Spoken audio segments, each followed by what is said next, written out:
ଭଗବାନ ଶ୍ରୀରାମଙ୍କର ବନବାସ କାଳର କଥା। ବନବାସ କାଳରେ ଥରେ ମା ସୀତାଙ୍କୁ ଶୋଷ ଲାଗିଲା। ଗହଳ ବଣରେ କେଉଁଠାରେ ପାଣି ନାହିଁ। ରାମଚନ୍ଦ୍ର ମହାପ୍ରଭୁ ପାଣି ଖୋଜିଲେ, କେଉଁଠି ପାଣି ନାହିଁ, ଖାଲି ଜଙ୍ଗଲ ହିଁ ଜଙ୍ଗଲ। ରାମଙ୍କର ମନ ଦୁଃଖ ହେଲା।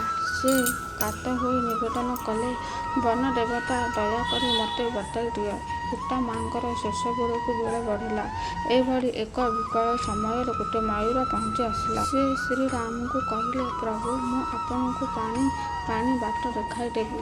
କିଛି ଦୂରରେ ଜଳାଶୟଟି ଅଛି। ପ୍ରଭୁ ମୁଁ ଆଗେ ଆଗେ ଯିବି, ଆପଣ ମୋ ପଛେ ପଛେ ଯିବେ, କିନ୍ତୁ ଟିକେ ଅସୁବିଧା ଅଛି। ରାମ କହିଲେ, ଅସୁବିଧା କ'ଣ? ମୟୂର କହିଲା, ମୁଁ ଉଡ଼ି ଉଡ଼ି ଯିବି, ଆପଣ ଚାଲି ଚାଲି ଯିବେ। ବାଟ ବଣ ହେବାର ସମ୍ଭାବନା ଅଛି, ତେଣୁ ମୁଁ ଉଡ଼ି ଉଡ଼ି ଗଲାବେଳେ ଗୋଟିଏ ଲେଖା ପର ଝାଡ଼ିଦେଇ ଯିବି।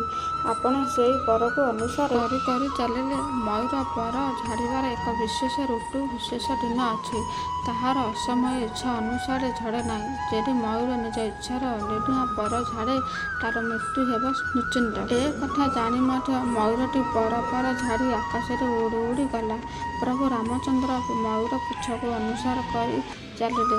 ଜଳାଶୟ ନିକଟରେ ପହଞ୍ଚିଲେ, କିନ୍ତୁ ଯେତେବେଳକୁ ମୟୂର ଶେଷ ନିଶ୍ୱାସ ନେବାବେଳେ ଭାବୁଛି ସେ କେତେ ଭାଗ୍ୟବାନ କି ଯେ ଜଗତରୁ ଶୋଷ ମେଣ୍ଟାଇବା ବାଲା ସେପରି ପ୍ରଭୁ ତୃଷା ନିବାରଣରେ ସାହାଯ୍ୟ କରିବାର ସୁଯୋଗ ମିଳିଲା। ଭାବିଲା ମୋ ଜୀବନ ଧନ୍ୟ ହୋଇଗଲା। ଆଉ କିଛି ଜୀବନରେ କିଛି ଶେଷ ଇଚ୍ଛା ନାହିଁ। ଆଉ କିଛି ସମୟ ପରେ ମୟୂର ମରିବ। ଭଗବାନ ଶ୍ରୀରାମ କହିଲେ, ମୟୂର ତୋ ପଛକୁ ଝାଡ଼ିବାରୁ ତୁ ମୋର ଯେଉଁ ଉପକାର କଲୁ, ଶେଷରେ ଜୀବନ ଦେଲୁ, ମୋତେ ତୁ ଋଣ କରିଦେଲୁ। ମୋ ଉପରେ ଯେଉଁ ଋଣ ବୋଝ ଲଦି ଏ ଜନ୍ମରେ ଶୁଝିପାରିବି ନାହିଁ, ମୁଁ କଥା ଦେଉଛି ଆର ଜନ୍ମରେ ତୋର ଋଣ ନିଶ୍ଚିତ ପରିଶୋଧ କରିବି। ତୋ ପୁଚ୍ଛ ମୋ ମୁଣ୍ଡରେ ସାରା ଜୀବନ ଧାରଣ କରି ତୋ ଋଣ ଶୁଝିବି। ମୟୂରଟି ସେ କଥା ଶୁଣି ସେଠାରେ ଆନନ୍ଦରେ ଦେହତ୍ୟାଗ କଲା।